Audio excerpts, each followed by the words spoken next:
Hello, this is the Tradesight U.S. Stocks and Futures Market Preview for Friday, the 22nd of August, 2013. Most important chart to look at today is the one that's up here on your screen. It is the NASDAQ volume chart. This is the day by day. Every dot you see is the closing volume for the day on NASDAQ. And as you can see, we've been discussing this up until the last 2 days. There were a handful of days during the year, many of them actually holidays or pre-holidays or leading into long weekend days, where we didn't quite, just barely got above 1.4 billion shares on the NASDAQ. With the first one back in April, I believe that was right before Easter and the holiday that comes with that. We had 3 in May. One of them would be attached to Memorial Day. We had 1 in June that was still a little bit above it. We had 1 in July, in the second week of July. And then suddenly here in August, 1, 2, 3, 4 last week, then a big tick up just for options expiration on Friday, and then 1, 2 on Monday, Tuesday this week, and then there it was on Wednesday, just barely closing under 1.4 billion for the first time this year, and today, Thursday, 1.3 billion. We could see it from looking at the volume early. We knew it was trouble. This makes everything higher risk from a trading perspective. I say it all the time. The professionals are not trading, and even some of the active people are knock their size down to very little, not participating in the market when nobody else is, which is the smart thing to do. Be very cautious and careful. Be extra picky. This is not a time to trade more and try to make your money back when you lose on a first trade. This is a time to sit on your hands and do some thinking and pondering about life, the universe, and everything. The answer is, of course, 42, for as many of you know. And that's it. So we didn't do a lot of trading today. And with tomorrow being Friday, unlikely that volume is going to pick up. I thought maybe we could see some volume today because we did have a lot of economic data and none of it mattered. And so Friday has no economic data. It's a Friday in the summer. Very unlikely. And as we've been saying also, unfortunately, the calendar layout this year, usually you would say the middle 2 weeks of August are the slowest of the year, and then you've got basically 2 weeks before Labor Day. Unfortunately, here the middle 2 weeks of August line up so that next week is the last week of August, but it also leads into Labor Day immediately. So I have a feeling it's still going to be light this next week. Nobody's going to want to trade on next Friday when they've got Labor Day weekend. A lot of people will be gone and making it a 4-day weekend. That means people walking out the door Thursday. We always know that Mondays are never that spectacular. So are they really going to pick up the trading pace just for Tuesday and Wednesday? Are the big traders going to come back just for those 2 days? Doubtful. We'll be looking. We'll be watching the volume just in case. But I suspect that the real good trading is going to pick up past Labor Day, which is Monday, Monday, September 1st. It won't just start the next day, but over the next 2 weeks, you'll start to see volume pick back up, as we usually do almost every year.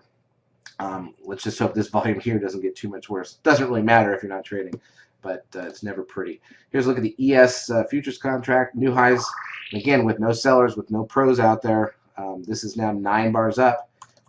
Boom, that's the completion of our startup phase on the Seeker and Comer count. That gives us a new red static trend line. Remember, without it, the static trend line was way down here. Now that we have a new 9-bar startup, we get it here instead. So the target on the downside becomes a little less, at least initially. We'll probably be able to get there.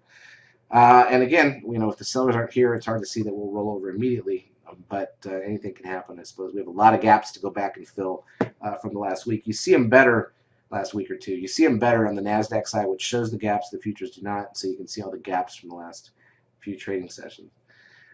And again, it actually bodes well for September. September is historically one of the most negative months of the year. So with August up this far for no reason, on no volume, September is all that more likely now to come back, fill these gaps and whatnot. So we'll be waiting for that. The stocks crawled back up a little bit here, and the biotechs actually had a negative day rolling over. You take a look at Google, was down 3. You take a look at Apple, up a penny. And the funny thing about Apple is this big excitement, up a penny. This comes at a time where the weekly chart from 2 years, this is a nice cup formation that we looked at on Wednesday because it went through the first time, went nowhere. Stock, even at a new high with a breakout, doesn't only, not only does it not do anything, but it's only up a penny for the entire day. Unbelievable. All right, let's go back and look at the futures from today, only because I want to show you, and it's a little hard to see, but we had a gap up in the futures today. I'm going to widen this chart up just a little bit. So you can see that the dashed lines at the start of the day, there was a tiny gap up. The close of that Actually, it's not even that. The close of the, I'm going to switch times templates here and go to the futures stuff. Um, there you go. Now you can see the gap up is the white line, the white bar on the dash line. We trade a little higher for about 30, 40 minutes. Some news did come out. We reached down. The low of the day on that wick is exactly the close from the prior session. So we filled the gap.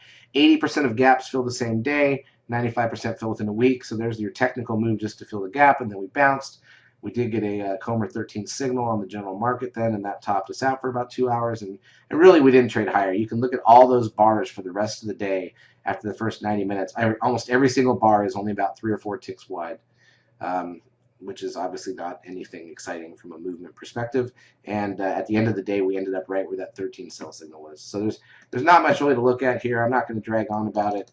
We'll be looking for stuff early in case there's volume. We'll be looking at the volume number. If there's this decent volume, we'll keep going. Otherwise, that'll be it. And that'll stay that way next week as well. Next Friday, I'm sure we won't even have trade calls off the report just because volume is going to be so light going into that Labor Day weekend. But it's a good learning experience for people who are new. It's something you have to actually see. It's a little harder to teach and explain to people how bad things are when there's no volume. But if you end up losing a bunch of money during the days where there's no volume in the market, you just haven't been taught right about how to trade, frankly.